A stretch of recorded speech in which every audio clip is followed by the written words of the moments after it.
you have limitations, but you can learn how to use those limitations to your advantage. You're never going to be able to compete with a big, gigantic company in your industry that's spending $10,000 a day on ads, that has 12 people on their marketing team. But you know what? Those people aren't going to show up at events and shake hands. They're not going to send a handwritten letter to their customers after they make a purchase. They're not going to go knock on doors. They're not going to do these things that seemingly don't scale, but actually, when you look at it in the grand scheme of things, they will, and they will grow your business.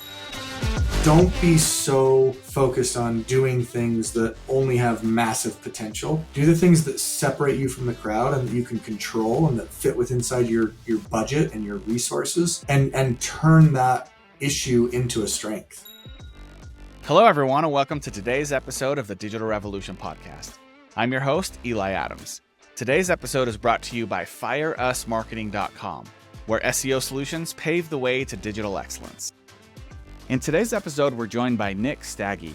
Nick is an amazing entrepreneur and marketing leader with a passion for building remarkable brands and fostering impactful relationships. As the founder and CEO of the Grounded Company and Underground, Nick has dedicated his career to crafting cult-like followings that drive consistent, sustainable growth for world-class brands. His expertise in brand positioning, digital design, high-performing ad creative, UGC, and social media has helped shape the identity of numerous successful companies. Nick's entrepreneurial spirit doesn't stop there. He has also got his hands full, working in one capacity or another with Search Party as well as Fusion Retail. One thing I have always admired about Nick is his dedication to mental health. As a co-founder of We Are Mind, he worked with growing communities of everyday people to stand up and speak out about mental health realities. His extensive career includes leadership positions at GoPro, Skullcandy, Zoomies, VidArmy, and Roster, formerly Wooly, where he has consistently demonstrated his ability to lead and inspire teams to achieve remarkable results. Nick's professional journey is driven by his belief that people he works with are what truly matter. Nick Stagge is a testament to the power of collaboration and the impact of a strong, well-crafted brand. Welcome to the show, Nick. Thanks for having me. Dude, Yeah. I don't know if you have history as a copywriter, but hot dog, that's a bio I need to steal. I don't know if you wrote that or what, but that was something else. Well, that's what you get when you don't send me a bio on time and I just go to your LinkedIn and pull a bunch of stuff out. So well done. I'm impressed. You have a pretty incredible career, man. Like I didn't even mention half of the things that you've done in your past. Like you've done quite a lot of things, and I'm excited to like dive in and really get to know who the real Nick is. That's what happens when you get old. Your resume just gets bigger and bigger when you get old. I don't know that it's a representation that I've done great things or that I'm just nearing the end of my career. Well, we're going to say the great things. We won't tell anybody else anything different. Okay, that's fair. So I want to get to know who you are outside of work as well. So like, tell me about Nick. Where did you grow up? You know, what was that like? What'd you want to be when you were little? Like, let's get to know who the real Nick is. Well, I mean, the one thing because I did send you a bio, but it was 5 minutes before we jumped on. And the one thing I put in that bio, the only thing I put in that bio wasn't included in this one, which is I'm likely the rightful heir to the Neuschwanstein Castle out of Germany. Yeah. So true story, like Stagge's a made up name. Oh, really? And yeah, we can't track it back past like a handful of grandpas back. Wow. Ancestry, 23andMe, like nothing, dude. It's like he didn't exist. He just popped up. But he told his wife, like, look, I lived in Germany my whole life, Bavaria specifically. I was a good guy, but the government does not like me. They're after me. So I fled. I landed in Canada. I walked across Canada down into Utah, where he then met her and got married. And he's like, I'm going to tell people my last name is Stagge, but I'm never going to tell anyone what my real last name is.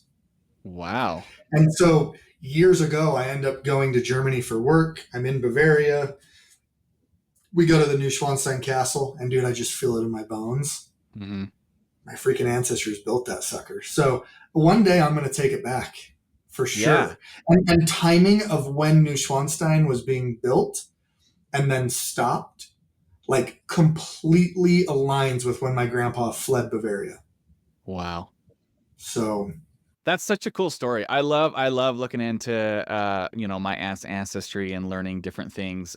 This last weekend, my family and I had a little reunion, and we pulled up some of the stories of some of our ancestors and how they got here, and nothing quite as cool as that. But I do track back. If you look on ancestry.com, I do track back to Pocahontas. She was my 13th Oh, great grandma, which is pretty cool. that And is then cool. another Indian chief, he was on my, what's crazy is one is on my mom's side, one's on my dad's side, and they're direct descendants. He was a chief that helped people in New York when they were coming over on the boats. He would be the ones that would help like get them settled and stuff. So I love stories like that. So it's pretty cool that you have that story about Germany, and it's too bad you Yeah. can't go really back further than that, but I know it's weird. I thought for sure ancestry would help, but nothing. nothing. Okay, Yeah. so now your ancestors come over, and Nick's born. Let's go from there. Yeah. Well, it was a beautiful Monday afternoon in June. No, I mean, I grew up in a small town in northern Utah. Um, I spent my summers like running through cornfields and trying to tip over cows. Not as easy as it sounds, at least when you're like 10 years old. Um, and, for the most part, I think I had a fairly normal upbringing. Yeah, Um, Played sports, did my thing. I was good at school, but I hated it. yeah, So, yeah, I just remember kind of being the kid who didn't like rules. I didn't want to do what was expected. I didn't want to do what everyone else wanted to do. Everyone was zigging and I always wanted to be the one who zagged. Like mm, from as you, my earliest memories were me like kind of playing the antithesis to whatever the status quo was. right. What do you No. think made you be that way? Um I think moments in your childhood shape you, and um, unfortunately, when I was a real little kid, like 6 years old, I experienced some trauma and some abuse, Mm, and I think at that moment it was kind of like, I'm on my own, and I'm I'm gonna do things my way, and wow. I think I probably not in a healthy way, but I put up a lot of barriers to protect myself, and I leaned on myself. I was reliant at a very, very young age. Um, and because of that, it was kind of like, I know everyone wants me to do A, B, or C, but I don't want to. I'm Yeah, just going to do my own thing. And it might have been a part of protecting myself. It might have just have been a part of rebellion. It might just be that I just don't like conforming to everything else. It kind of feels mundane to me. yeah. You had like a fight or flight moment, and you had to make a decision which way you were going, and that kind of shaped who you were, huh? Yeah, and it was a series of them. I like at 6, I'm abused. By the time I'm 10 years old, I'm like really being bullied, um, not just by fellow students, but legitimately like school faculty, to the point where they're getting terminated. My family had to move. Wow. Like it was, I had some moments that were rough, and whether I was at home or whether I was at school or whether I was just in the neighborhood, I always felt like I was the one kid who didn't belong. So I think it's a Dutch football phrase, like turn your disadvantage into an advantage. And I think at a young age, that's something that I just embraced. Like, okay, I'm the black sheep. I'm the one that doesn't fit in. I'm going to find a way to make that work for me. Yeah, well, good for you for taking that road. And, I'm currently listening to a book about how to like buy back your time as a business owner, and he does mention in there that statistically, a lot of successful business owners had some kind of traumatic experience when they were younger, and if you take that and use it to your advantage, you can become a very successful person because, if you just, just like the experience you went through, it made you make those decisions at an early age. And I think a lot of people at older ages are too afraid to take some of those risks where it's just kind of built into you since that moment. So sorry you had to go through that, but I'm grateful that you did at the same time, right? Yeah. I will say it is something that, you still experience that fear. Like I didn't really start my own business until I was almost 40.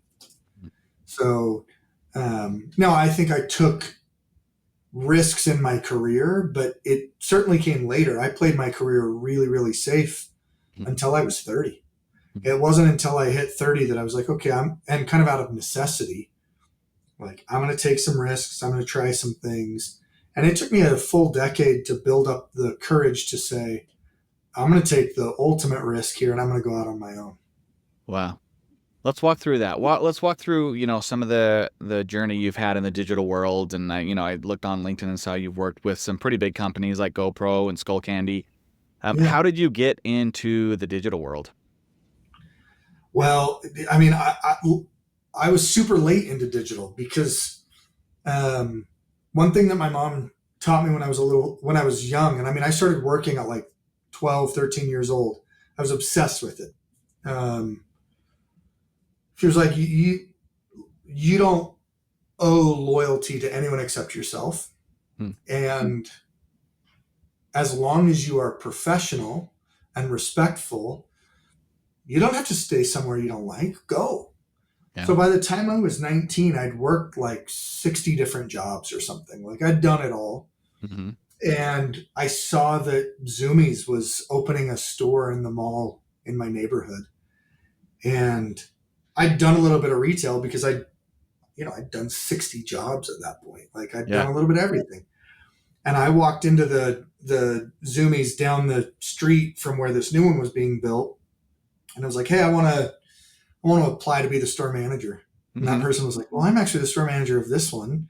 Like, what experience do you have? And I was like, hold on, are you hiring for the store down the street? And she's like, no. And I was like, well, no disrespect, but like, that's who I want to be talking to. And she's Yeah. like, no, I'm going to vet before I just send to our DM. And I was like, I'll find the DM whether you help me or not. So you might as well just like Just introduce tell me to me. the DM. Yeah. And I sat down and I interviewed with that person for the DM for 3 hours, Yeah. having no real experience, and basically just was like, I'm not leaving this meeting until you hire me as your store manager. And she did. Wow. And I had no business being a store manager. I just graduated high school, Mm-hmm. never been in a leadership position really. And I was at Zoomies for a decade. Wow. Within 2 years, I'd been promoted to one of the biggest stores in the country. Within another year, I was running, 12 stores across 3 states and doing 30-40 million dollars a year with 400 to 500 employees. That's awesome. And this is where, like I said, I played it safe for a while. It was like I was recognized. I actually kind of felt like I fit in and I belonged somewhere for my age and not going to school. I was making pretty good money.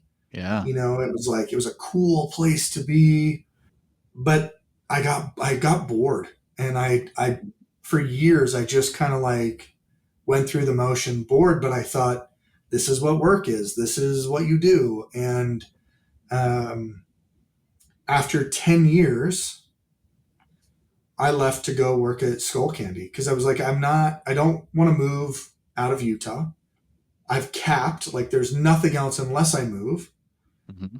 What could I do? And I was interviewing and applying everywhere.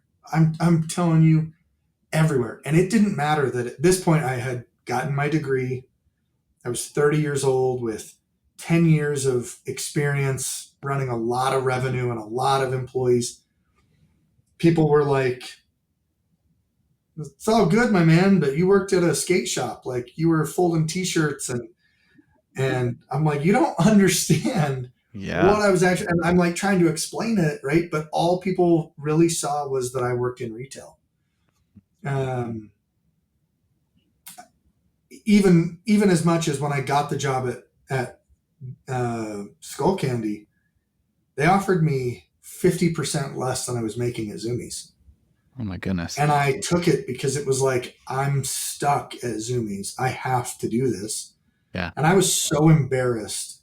This was like 2010, so the iPhones were coming out, Mm-hmm. I had a wife and 3 kids. I'd taken a 50% pay cut. I was living in like Syracuse, driving to Park City. I had a flip phone. Mm-hmm. I couldn't cover my mortgage on my salary. So I'd get up and I'd go to work before I went to Skullcandy in the morning. And then afterwards I went and I would ref indoor soccer to make cash just to like, pay for our phone bill. Yeah. And even in that space, like, yes, it was digital, but I had been brought in to build a retail training program. And it was like a marketing role, but I reported to sales. Yeah. So I wasn't getting digital marketing education or coaching or support, because that marketing team was great. And they've like individually and collectively, so many people from there have gone on to do great things, but I wasn't a part of that team. Mm-hmm. So I wasn't getting that coaching. So a lot of what I did resorted back to what I knew how to do at Zoomies, which was like personal. I traveled the world. My lack of digital, I was making up with just hard work and grit. And yes, I learned digital a little bit there, but not really enough to kind of get by. I scaled a global program, but it truly was on the backbone of just face-to-face interaction. Wow. And we had a round of layoffs, and I had to let go a good chunk of my team because it didn't scale the way that digital scaled. Right. And one of my team members saw a job opening at GoPro and applied, and they were like, "Hey, we really like you in the program, but we'd actually like want to talk to the person that was running that program." And so that former employee of mine was like, "Hey, Nick, like you should go apply at GoPro." And I did. And I got the job, and I was more digitally focused there, but once again, I still sat under the sales team. That was having done that for years, like 5 years between between Skullcandy and GoPro, was interesting because once again, like weirdly enough, I felt like I didn't belong in either group. Like I was the marketer on the sales team, and the sales team was like, "Well, you're not a sales guy." Right. Yep. But when I'd go over to the marketing team, they're like, "You're a sales guy." So I never like really fit in, I felt like the black sheep there. And it's not like I wasn't appreciated or I didn't have good relationships, but once again, I was like, I'm not getting training the way that I need. I'm not getting the exposure I want from marketing. I'm traveling just nonstop. I was traveling like 300 days out of the year. Holy cow. We built something truly remarkable, but, it just like, it didn't fill my cup. Mm-hmm. It wasn't something that got me out of bed and was exciting. I only lasted at GoPro like 2 years. Mm. And I left to finally go to a company called Expert Voice in Salt Lake. And people were like, "GoPro's going public any moment. You work for $1 billion, company in the Bay. It's GoPro, for crying out loud." It was like when the Hero 3 Plus, and 4 were coming out. Like, it was the heyday. Yeah. And they're like, "What in the world are you doing leaving, going for," at the time it wasn't even called Expert Voice, it was called Experticity. No one could say it. People were like, "Why are you doing that? Like, it doesn't make sense." And the truth is, Eli, that was the easiest change for me. Like, that decision was so easy. One, I wasn't traveling and I wasn't going to be away from my family anymore. Yeah. 2, I was brought on as a director of marketing, having Nice. never technically worked in a marketing department, Yeah. and never having like classically trained marketing, digital marketing help. I didn't go to school for it. So in some ways there, and I was there 5 years, I ended up being the VP of marketing, Nice. sitting on the exec team. But I kind of felt like massive imposter syndrome while I was For there. sure. For Like sure. someone's going to find out. I mean, I remember, and Inga knows this, at the time she was hiring for the role. She was asking me basic digital marketing questions. Hmm. And I got so lucky. She asked me something I didn't know. And another director of marketing came and knocked on the window and was like, "Hey, I need you for a second." She left. I There you got go. on my phone. I Googled it. She walked back in. I answered it. Oh my goodness. It worked. Hmm. So I'm a late bloomer.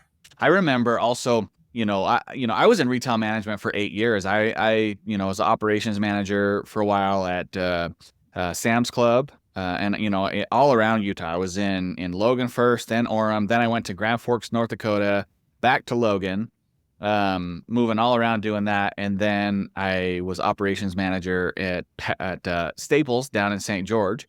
And then also at PetSmart for a little while. And so for like 8 years, I was in operations. I was doing retail. And I remember, like, I did a little bit of digital before. I built some websites and done some e-com stuff, back in like 2003, 2004. But I remember thinking like, okay, I've been in retail for 8 years. I have this like resume where I could go and be, the GM of someplace, or a division manager at some point.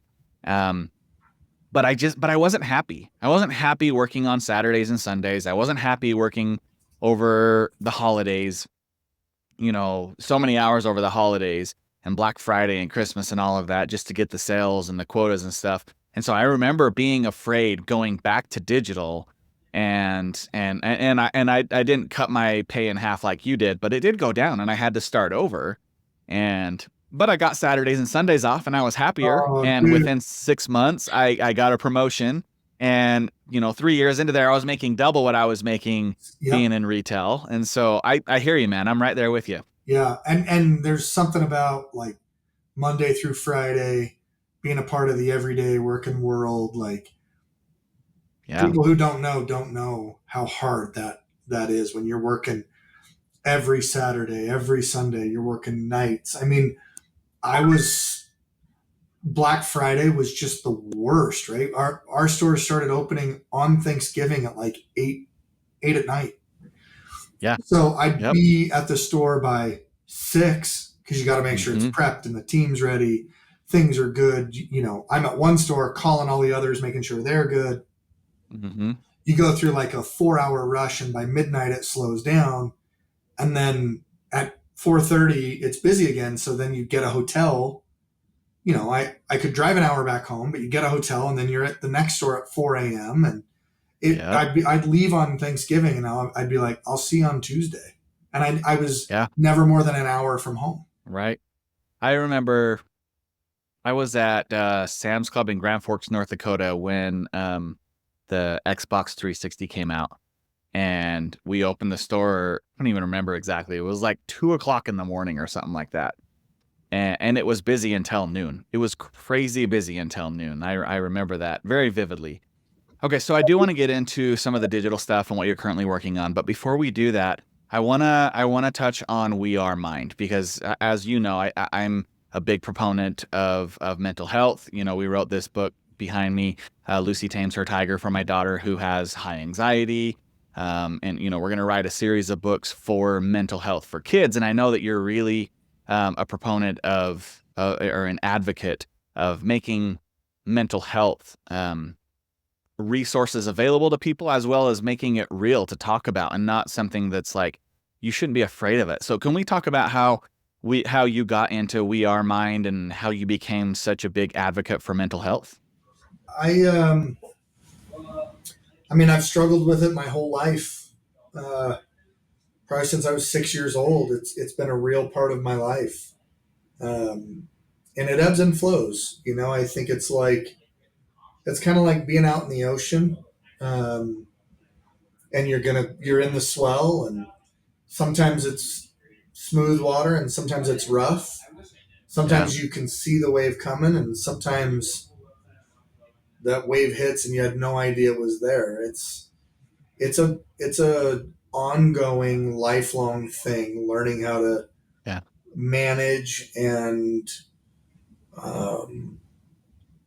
deal with whatever sort of mental health things you're facing. And I've really come to realize that it's not about suppressing those things. It's about learning how to experience those, but not let those experiences dwell. And I'm still learning. I'm still trying to be better for myself and for those around me. For a long time, I thought the way to do that was just to bottle it up, just to be quiet, put on a smile. I had some of my family members, close friends, when I finally kind of like took a step forward and said, hey, this is something I deal with, where they were like, I had no idea. And in some ways, them telling me that hurt real bad. Like, how do you not know? But I got good at hiding it, I guess. But I finally stepped forward after making a change with a job and not feeling like I would be jeopardizing my career. I had left Expert Voice, and our CEO is a great guy, but he wasn't like an advocate for that stuff. It's kind of like, if you got those issues, probably can't lead teams, probably can't be on the exec team, probably can't, So when I left, I went and I worked for Scott Paul. And if you know anything about Scott Paul, it's that dude loves everyone, and he's real and authentic, and he's weird in all the right ways. And I was like, I can just be open. And I started sharing, and I was really afraid initially of like, what would Scott think? What would my team think? What would my clients think? And it just like kind of keeps progressively going to a bigger group. And you're like, well, what's just like my, you go real close to like family and friends, to coworkers, to broad, like, well, what if someone on social media knows? Mm-hmm. And Eli, at every turn when I would share, I was met with love and support, and I was blown away with it. But I realized that most people were doing so in the shadows. They would text me and they'd be like, hey, I want you to know you're not alone. I want you to know, like, I've never told anyone this, but I'm, and then I was always followed with like, please don't tell anyone. Please don't tell anyone. Mm-hmm. There was shame. And I realized that, like, I felt that same shame, but I shouldn't. And I left Wooly after a year, and I ended up working with Levi Lindsay, and we started talking openly, and it was like, wow, dude, this is helpful. Yeah. What if we could scale this? And candidly, we had no idea.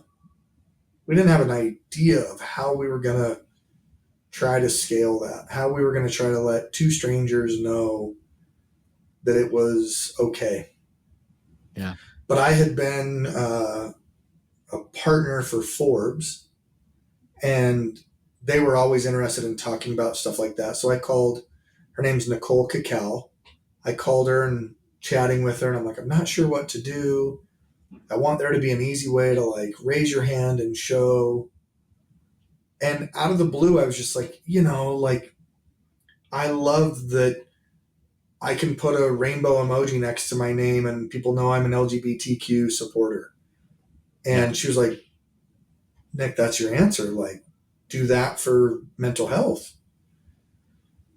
And I went back to Levi, and I'm like, dude, I think we might be onto something. Like, what's that emoji? Let's figure it out. And we sat on that for like 2 months. Yeah. And then one Sunday I texted him and I was like, dude, if we don't build this in public, we're never going to build it. I'm going to post on LinkedIn. I'm going to start a company page. I want you to follow it. I'm going to follow it. let's go. Yeah. And I posted it on LinkedIn of all places as a company page, and it went crazy. It went Yeah. crazy, and Mind was kind of there, and we were like, oh my gosh, we don't know what to do. We don't know how to help. Um, I was with Mind for 4 years. I mean, I think people see that it's kind of like it's not an organization anymore, but I think somehow it's lived on because people still have that thought bubble emoji and people talk about it. And but it's like it's not a company. It's I technically am not even a part of it anymore.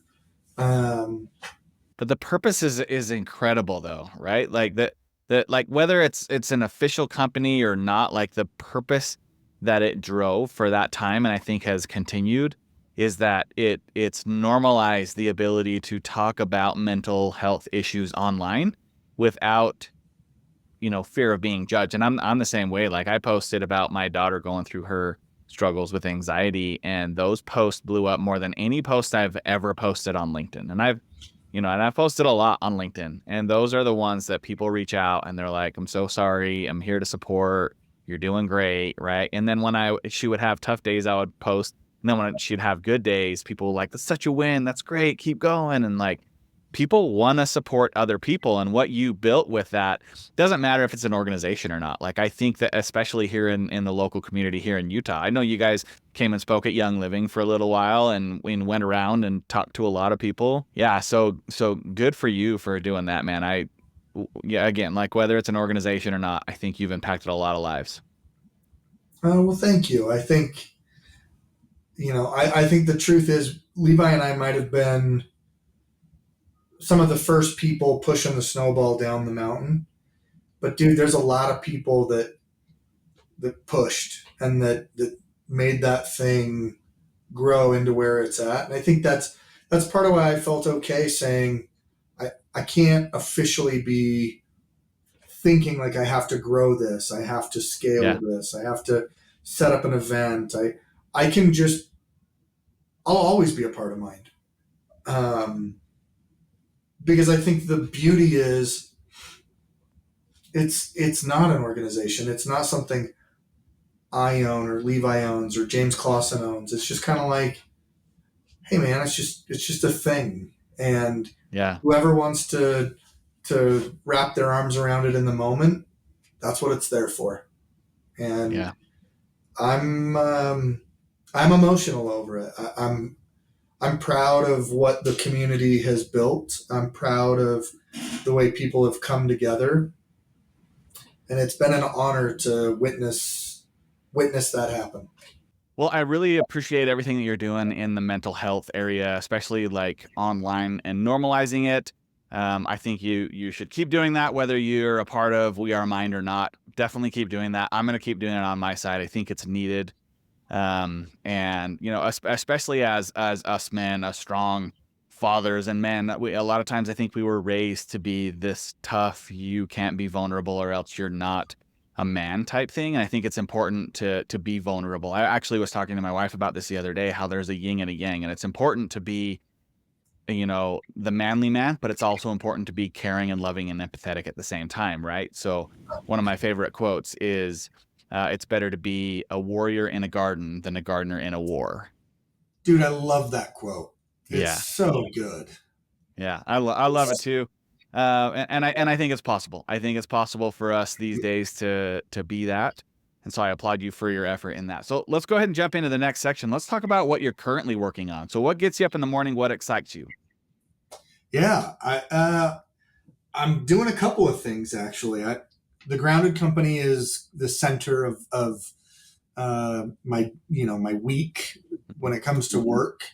The Grounded Company is 3.5-ish years old, and we're a creative agency. We Nice. primarily work with e-com brands, helping them tell better stories, share those stories in really compelling, unique ways to build cult-like followings, and at the end of the day, drive sales. Yeah.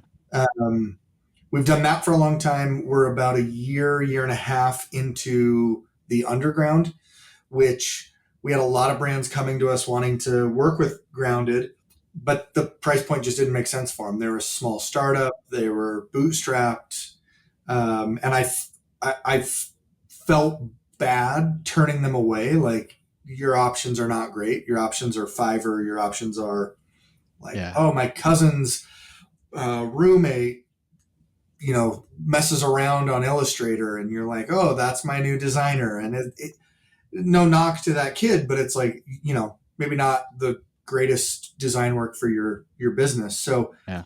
we spun up a sister company to the Grounded company called Underground, and we make buying creative as easy as buying a pair of socks online. You kind of go in, you pick what you want, you buy it. It's super duper affordable. Like, you can buy a whole website for $1,000. Wow. You can buy an ad for, I think we have creative assets that are down to like $99 a pop. You just buy what you need and we deliver, and then that's it, right? It's really easy for them. And then recently, I joined a company. I sit on the cap table as a partner and CMO called Fusion Retail Group. And these guys are great at getting people into retail. So we work with a lot of digital brands at the Grounded company and at Underground. And a lot of those brands also want to be sold into Target, Walmart, Costco, Best Buy, you name it. Yeah. That's a hard thing to do. And that's what Fusion does. So when they came to me, I was like, my gosh, this makes a lot of sense, because I can help brands in multiple ways now. And then the final thing that I'm working on is something called Search Party. And that's still kind of in its infancy, and we're building that thing in public. Nothing's launched, nothing's ready to sell, but we're getting real close, and that's been a lot of fun. So between those four, I stay more than busy. I bet you Yeah. do, man. That's incredible. You have, I love how you are able to pivot. So you have the Grounded company, and then you're like, oh, I see a need over here.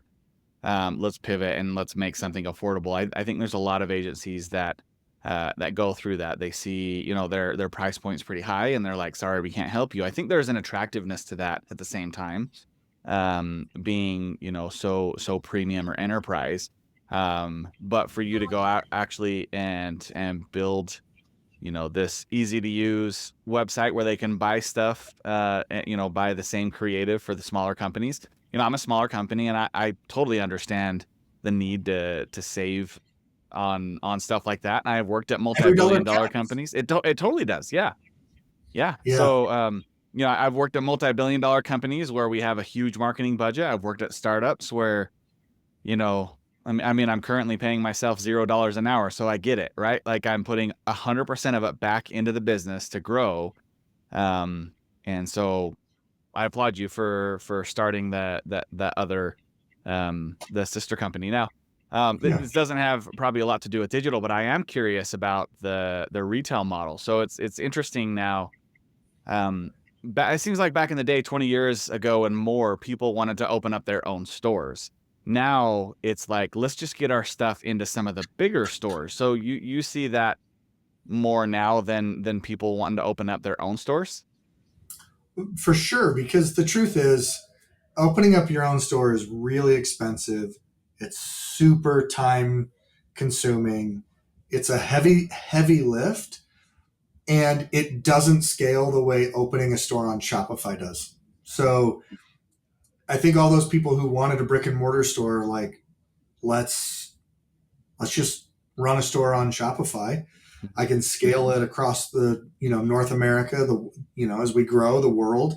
And it makes a lot of sense. The reason that brands want to get into retail is typically it's added distribution, it's added awareness, it's built-in Yeah. credibility. There are these things where it diversifies your revenue. It protects, if you can get in, it protects you because you got another place that cash is coming in. But those two, the way you run those two businesses, direct to consumer versus wholesale, wildly different. And just because you know how to do one doesn't mean you know how to do the other. Yeah, for sure. So, Yeah. so tell me how like I know we talked about a little bit ago how it took you a long time to start your own company, right? And you started the Grounded company. What was it that sort of triggered you? That's like I gotta do something, and this is what it's going to be. What made you choose the Grounded company and the services you offer there? It chose me. I mean, I know that maybe sounds silly, but I've shared this before. So people who followed my story, if there's anyone who's ever followed my story, they know the Grounded company. Uh, we had signed like I can't remember if it was 8 or 10. We'd signed a handful of clients before we even knew that we were the Grounded company, and or even had a business license. Hmm. Um, I was at Vid Army, and I think people know they saw that thing implode publicly. And there's some wild and crazy stories that came from that. But I remember when I was walking away, I'm thinking I don't want to help someone else chase their dream when that person's not interested in taking care of other people. Mhm. Let me be very clear. Levi is not that person. Levi was the guy who wanted help with his dream, but also wanted to help other people with their dreams, Yeah. right? But the ownership was more than just Levi, and it was tough. And so I was like, I don't think I want to go back and work in small. I don't want to go back and work in big corporate America. I've done that. I don't like it, Yeah. and I don't know that I really want to go work in a small startup and work for someone else. Like I might as well do my own thing. Hmm. So I went on LinkedIn and I said, hey, look, I'm going to do fractional CMO work. Hit me up. And I got really lucky. Two big brands hit me up, and I signed them in like 24 hours. Wow. And it wasn't actually as fractional CMO. In both scenarios, it was a little bit different. I was doing work with Breville, the billion-dollar home appliance company, and then with Dixon, a flannel company that if you know, you understand how gigantic they are. Hmm. The third phone call came in, and it was the Harmon brothers, and they were like, hey, so we're doing all this thing, and we have fractional CMOs. And I'm like, oh, perfect. That's what I do. And they're like, no, we already have those, but we have a bunch of brands that need a creative agency. And we heard that you owned a creative agency. Dude, colorblind, not a designer, wasn't trying to start a creative agency. And I'm like, oh, well, tell me about I didn't say no, right? I was Yeah. just like, oh, tell me about your pipeline. And they're like, no, we don't have pipeline. We have, I can't remember if it was 8 or 10. We have a good amount of clients who've signed. We just need to then connect them to a creative agency. If you can, this was like a Thursday. They're like, if you could onboard those 8 clients on Monday, they're all yours. And I was Wow. like, yes, I own a creative agency. And Yep. yes, I can onboard all of them on Monday. And that's how it started. So it now I've always loved the creative side, branding, messaging, storytelling. I've always been a believer in content. That's been like at the core of who I am. I was more copywriting and storytelling than design. So, and I'd wanted to own my own business. So like, I had in my eyes, I had permission to do that. It did match up with what I wanted to do. But it's not like I sat down and was telling myself, I'm going to start a creative agency and let's go get deals. It was like, Yeah. oh, I have a bunch of deals if I want to start a creative agency. That's incredible. Good. I mean, good for you for being in the right place at the right time. And I mean, yeah, you've obviously gone through, your career in a way that set you up to perfectly handle this in the right way. And I've read lots of books about success stories. There's one called 3 Feet from Gold. It's by the Napoleon Hill Foundation. It's in my top 5 favorite books that I read at least once a year. And it goes around, and this guy basically interviews all of these really successful people and gets their stories. And what they realize is they've worked so many years up to this point, and what people see is an overnight success, but it's 20 years of working until this one thing happens for them. And it kind of sounds like, you had lots of years working up to that point, getting ready for it. And then bam, you were ready. You had the credibility. You had already personal branded on LinkedIn. People knew who you were. You'd been a CMO, you'd worked with some great people, and they trusted you already. I think that's a big part of why people work with you is because you have that personal brand. You are a trustworthy person, face. People respect you when they see you out at networking events and stuff. So congratulations for being ready for that and taking it on and building something that seems like is going really well for you, right? It has been. It's been a really fun ride, and we've been lucky that we've continued to grow and find and create success for our partners. So it's been fun in that way. I do think that what you're talking about is real. Like, we've already talked a little bit about Dutch football. I'm a big fan of soccer, and we have tickets to RSL. And a few games ago, one of the players had like a touch-in goal. Yeah. It was handed to him, right? And my 14-year-old was like, I could have freaking done that. Like, I could have scored that goal. I should be out there. And I'm like, dude, that field is 120 yards long, and that guy had to, and then it's 60 yards wide. Mm-hmm. He had to be in the right place at the right time, and he had to work to get to stand right there. So when the ball was there, he tapped it in. Yeah. Like, he did a lot of work to then make an easy goal. And a lot of people, I think, sometimes forget to see that, and they really do think, oh, it just landed in their lap. Oh, it's like, you got to put in that grind. And the other thing that happens, though, is when that opportunity arises, you have to then have I don't know if it's courage, or for me, I don't know if it's courage or stupidity to say yes. Yeah. Working for Scott Paul, I love that human being. I'd never work for him again, and he knows it. He's like, but I would do anything if he needed it, except work for him. Yeah. He's a visionary, right? And he's not an executor anymore.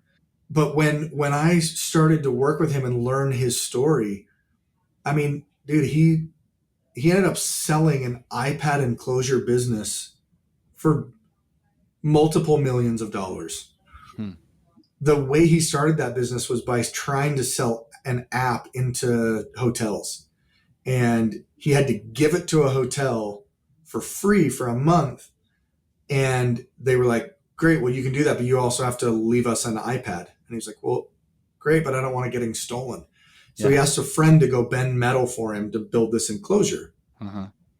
After the month went down, the hotel was like, we don't want your app. It sucks. But where did you get that iPad case? Because we need a bunch of those for all of our hotels. And on the spot, Scott goes, oh, I own that business. I'll sell you those. Yeah. And it was like 3 or 4 years later, he sold for multiple $1 million. Wow.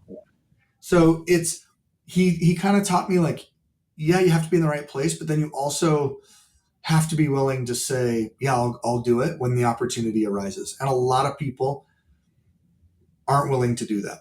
Yeah. It can be scary. It's freaking horrifying. It's horrifying.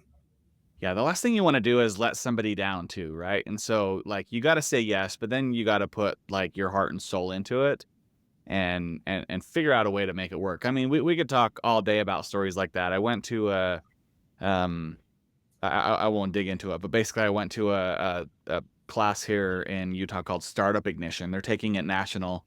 They 3 days, full days of class teaching you like how to start a business, how to take care of your clients, how to, make sure you have the right product and get it tested and all of that. And in those 3 days, they told multiple stories about how your first product usually isn't the product that ends up being successful. It's the product that gets you in the door, that helps you find the person who's looking for the iPad holder instead of the app. Right. Stories just like that. Yep. And so I think it's a very important lesson that you need to be flexible and able to pivot, but then also have that courage, like you said, to say yes and take it in that direction when the opportunity arises. So, very cool, man. Okay. So a lot of the people who listen to my podcast are business owners and they're up and coming digital marketers. And so if we were talking specifically to the business owners, with your skill set. So let's imagine I'm a business owner and, I maybe don't have enough money to, pay for an in-house person, or I don't know what agency to go with right now. what tactical things could you offer up here to teach me how to elevate myself online? I think you just have to show up first of all, and you have to be committed to it. I started posting on LinkedIn. It's 8, 9 years ago, maybe. And not that you should, but if you were to go back the first year to 2 years, I'd get a like. Yeah. I'd be lucky if I got a comment on something. That's not surprising, but I didn't stop. Yeah. I kept trying, and for a long time I didn't try new things. I was so worried, like, well, I have to be seen as a thought leader, so I'm gonna share articles from HBR, and then I'm gonna comment on them and show how smart I am. Yeah. It just didn't work. It didn't work. It didn't work. But I just kept doing it, and then finally I'm like, well, I have to try something new, and I started trying things new, and then there was a moment where my digital presence, peaked, certainly. And it's not where it was. Like if I'm comparing engagement or reach or followers or all of those things, it's certainly not where it once was. But I'm not stopping. So I think one, you have to show up. Two, you just have to like keep going. Three, you got to try new things and find your voice. And I know that's fairly generic advice, but it's the people who follow that are then later asked for their advice. Mm-hmm. A lot of people just don't do it. They get embarrassed, they get frustrated, they get discouraged. Like, you just keep going and put yourself out there in a way that's comfortable for you. You don't see me, like, if you compare me to Bobby Macy's great on camera. He's comfortable on camera. So he does a lot of video. I don't like it. I'm old. I feel weird like recording a selfie video and posting it. So I write, and they're both okay. They're both good options, right? Yeah. It's find the option that works for you. And I think if you do that and you focus on adding value and being yourself, eventually you'll figure it out. So whether you're a business owner or an up and coming digital marketer, I think that advice applies to both, right? And I've had a lot of people on the podcast in the past talk about how important it is as the business owner or the leader, whether you're a CMO or the VP, how you need to have that personal brand. And a lot of people will buy your products because of who you are, not because of like what you're selling. So people who constantly get on LinkedIn, they're like, hey, come buy my product. People don't follow that. People don't care about that. Like, but if you're being genuine, you're telling the story, you're talking about the struggles you're going through and what you're working through and how you're making your product better. I think that's where you can start to differentiate yourself. And sometimes it does take a long time. Like you said, you started, 8 or 9 years ago. And it does take a long time to kind of learn what your audience wants and learn, the algorithm and learn how to write, communicate in the way that you're trying to communicate. And so don't give up. I think that's great advice. What other tactical advice do you have?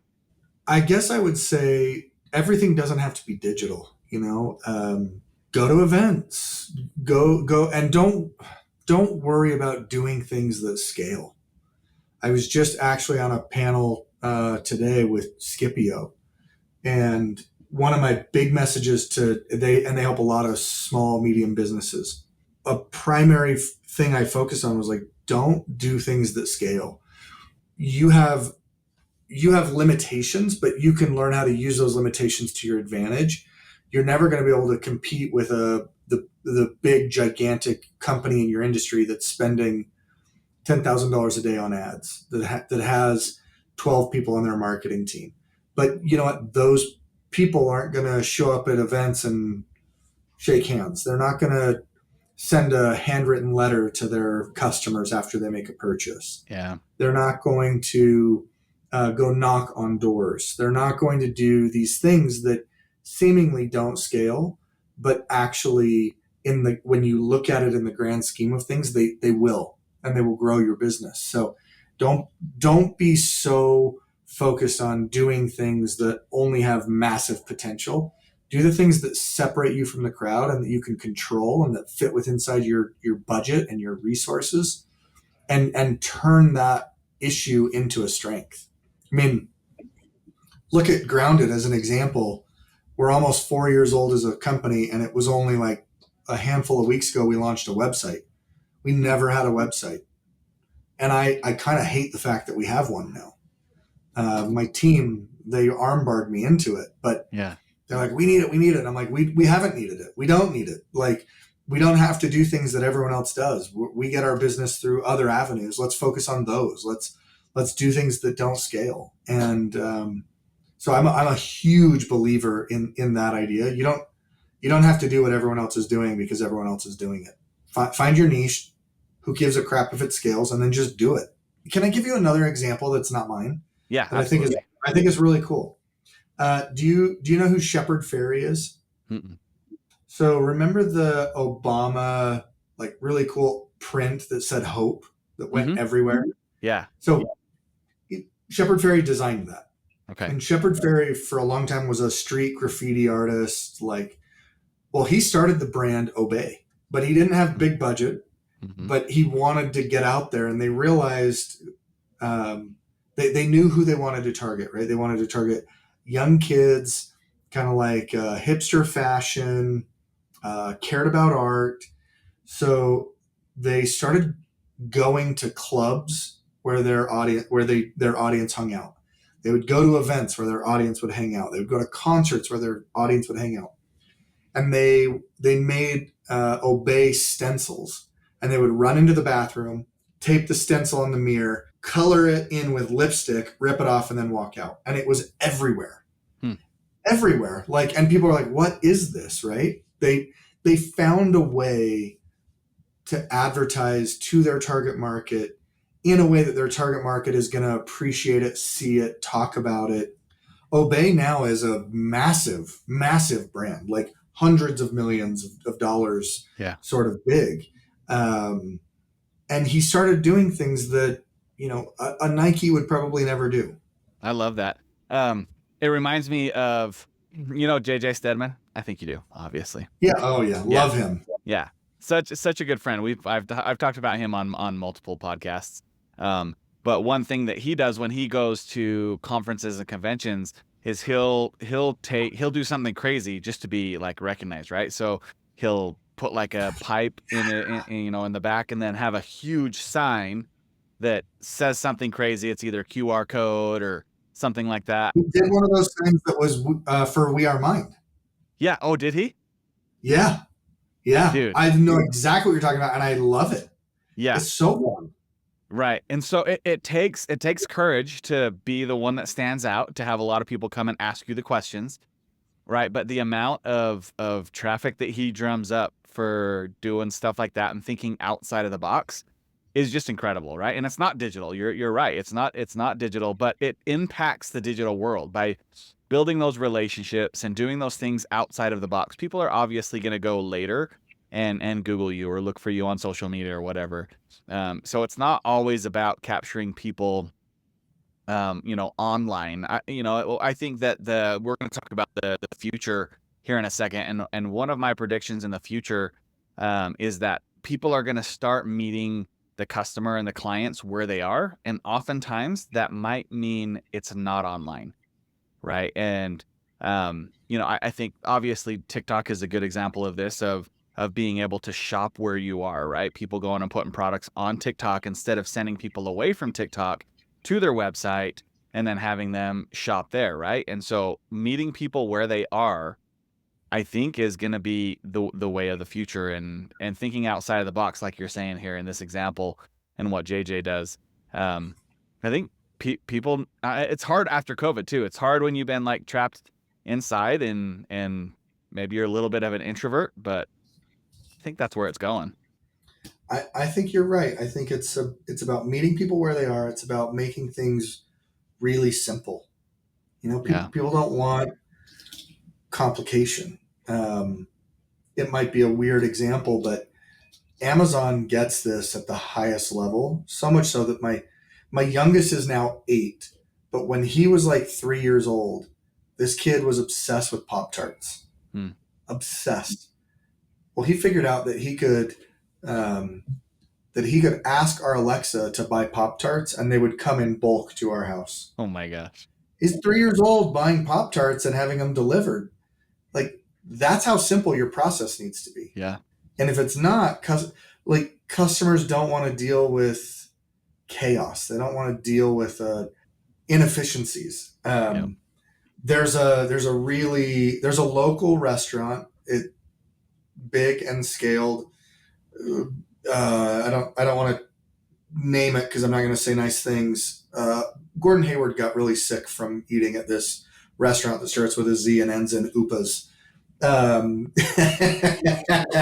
But dude, I can't eat there.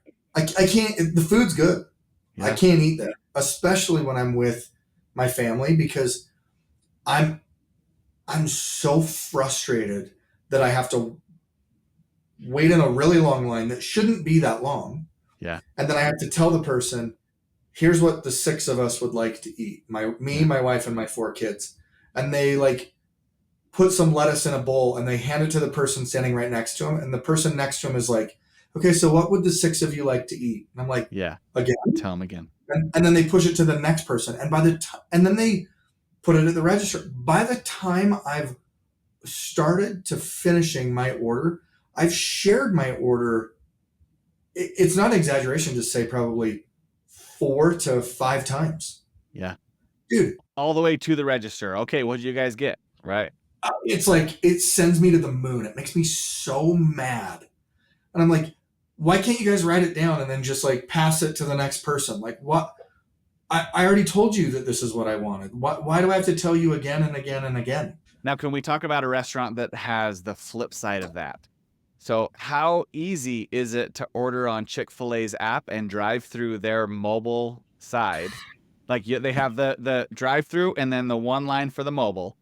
I'm literally driving through the mobile, ordering, and I hit submit. I scan the QR code saying I'm here, and I pass 15 cars, drive, pick up my order, and go. Dude, it's amazing, isn't it? Mm-hmm. It's amazing. We were at In-N-Out on Sunday by Lagoon, mm-hmm. and we walked in. Right behind us, 2 charter buses of high school seniors came in. Yeah. From Montana. The line, I'm not joking, wrapped around the building. And they already have a carpool lane or drive through that's through the roof long. And I'm like, I'm so glad we got here first. I cannot could you imagine? Yep. Dude, we ordered, sat down, ate, I watched the line go through. By the time we were done eating, they had taken everyone's order and no one was waiting for food. Wow. They were so fast and efficient. And sometimes people forget that is customer service. That is customer experience. That is something that separates you from the competition. You don't want it to be difficult. Yep. So impressive. So impressive. It is. I don't know how we got off on that weird tangent. I don't know. It's fine. They're good stories. I like them. Nick, where do you see the future going in your space? I think more and more what you're going to see is content becoming, and it already is, but content even more so is going to become the best way to target your audience. Mm-hmm. Right? You see so many advertisers struggling with the changes that have happened in Facebook advertising, and I can't get as targeted and as detailed as I want. Well, content is going to do that. Content is going to be the thing that makes people say, I'm interested or I'm not. And that is the targeting. Mm-hmm. So it means that you likely need to have even more content than ever before. It means you probably need to change the way that you're running content. Instead of trying to create content that scales across everyone and you let your advertising strategy target, I think you actually should have content that eliminates people and gets people to scroll beyond you. And that's not a bad thing. Right? So we oftentimes talk a lot about what are the qualifiers that we need to put into place so someone will walk away from us. So they know that this ad is not meant for them. With YouTube specifically, it's a really interesting model, and you see a lot of brands doing this with big hero videos, but you can optimize for watch through, so you don't have to pay for the first 30 seconds. But if they make it to 30 seconds and or they click, you pay. Well, if that's the case, then we intentionally try to use those first 30 seconds to hook someone, to build some brand awareness and recognition, and then thirdly, to get people to click out of the ad. Yeah. I don't want people who are not interested in our product to, I don't want to have to pay for them. Mm-hmm. But if they're going to continue to watch, I want to pay for it. And, the advantage is even the people who click out, if you've done your work and you've got things set up right, well, then you can retarget them on creative and ad platforms and optimizing ads that are way less expensive and way more efficient than general top of funnel stuff. Right. So I think the qualification of content is going to become really important as AI takes over distribution. Yeah. Do you see a specific type of content taking over more than another? It's easy to say video's king, and it is, Mm-hmm. but it's also like not the only royalty sitting at the table. Yeah. We have a couple of clients, and their best performing ads, static images. Hmm. And it's like those brands are almost apologetic about like, our best ad is a static image. And I'm like, that best ad's driving a 9x ROAS. So I don't know if that was a video driving a 5x ROAS, you'd be screaming it from the rooftops. And they're like, yeah. And I'm like, well, this one is getting a 9x. So what really matters? I think not so much about the file type. I think it's about content that creates an emotional connection. Mm. There's most people in most scenarios decide to buy based on emotion, Mm-hmm. and then they justify that decision based on logic. So the more emotionally charged we can create ads, the better. It's one reason why like Harmon Brothers, creatively, Chambers have had so much success in the past. They do humor so incredibly well. Yeah. But humor is not the only emotion that can charge people, Mm-hmm. right? So I think you have to understand like, what is your product? What are you selling? And what is the emotion that you need to create? And when you do that, you're in a very wonderful place. So I don't know if that is clear as mud or if that's maybe even an outdated take, but for the moment in time, that's kind of that's the branch I stand on. Yeah, no, I think you're spot on. You struck a chord. It's something that I've lived by for I mean 15 years now. I heard the quote that decisions are made on emotion and backed up logically, right? And I don't remember who said it. I don't remember who told me that. Aretha Franklin. Is that who said it? No, I'm just it just felt right.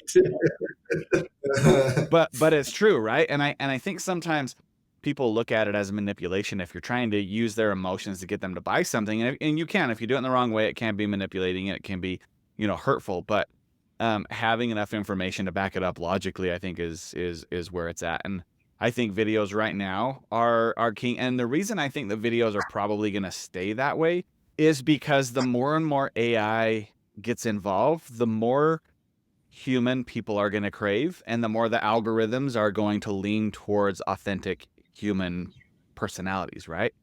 I think that AI helps a lot, and I use it a lot. I think it's great. It's good for brainstorming. It's good for planning. It's good for, you know, a number of things.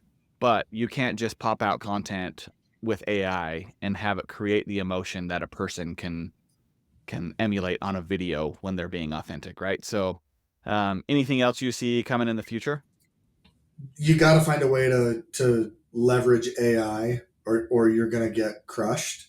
But I don't think that the answer is letting AI take over. Yeah. I think it's another tool, much like the wheel and the hammer and anything else that's out there. Like you want to be handy with that thing, but I don't.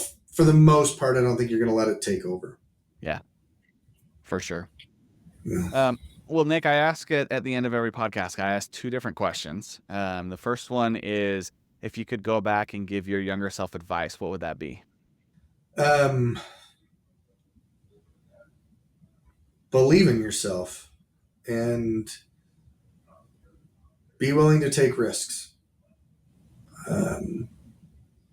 I think if you do those 2 things, good things are in store. And I can look back and think like, I did believe in myself. I did take risks, but maybe not big enough. Yeah. Maybe I had enough hesitation that I didn't really swing when that one came down the middle of the plate, and I should have. Yeah.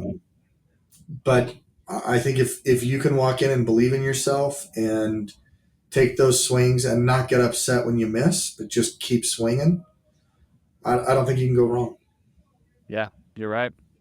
Great advice. Great advice. Okay, so the second question is, do you have any books, podcasts, or leaders that currently inspire you? Yeah, one of my favorite books is The Culture Code. I don't know if you've read that one, but it is a spectacular book about the power of people and community and culture, and that if you understand that, then you can build and achieve just about anything. I think that book is it is remarkable. The Culture Code.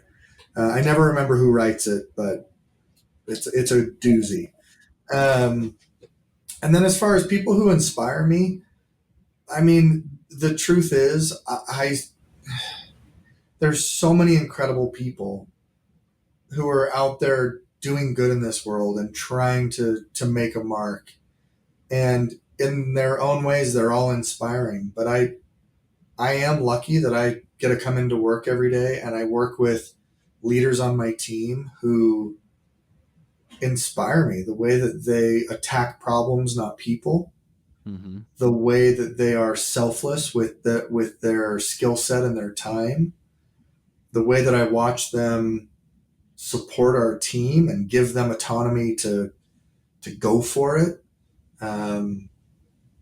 But I just specifically Elliot Beeson, Adam Tarr, and Kurt Campbell. Those 3 guys are. I can't even begin to explain how inspiring I think that they are. Very cool, man. Well, Nick, I appreciate you taking the time out of your day to jump on and record with us on the Digital Revolution podcast. You're an inspiration to me. You're an inspiration to a lot of people online, and especially in our little LinkedIn community and here in Utah when we go to events. I always love seeing you and get Same. going to lunch with you and stuff, man. It's been fun, and I'm glad that you were able to jump on and do this podcast. If people want to get in touch with you, what's the best way they can get in touch? Probably just hit me up on LinkedIn, Nick Stagge. If you have my phone number, text me. I don't listen to voicemails, but those are probably the best. And I just got to say, I've listened to a lot of your episodes. I really love what you're doing. I'm super excited to see this grow and to be a part of it. But I just, ever since JJ introduced us, which I remember that JJ introduced us, Yep. I've been a raving fan, man. I'm honored to be here, and I appreciate you taking the time with me. I appreciate that. I really do. Well, thanks again for taking the time, and we'll talk to you next time. So to everyone else also listening, we'll talk to you guys next week. Thanks so much for listening to the episode today. Listen, I know how valuable an hour of your time can be, and for you to take that busy time out of your day and spend it with us, it really means a lot. If you enjoyed today's episode, please consider liking and subscribing on whatever platform you're on. And don't forget to leave a comment. Tell us what you thought about the interview. Ask us questions. Let us know what other digital topics you'd like to hear about in the future. We're here to add value to your life and elevate your digital presence online. If you'd like some help doing that, reach out to me at fireusmarketing.com. See you on the next one.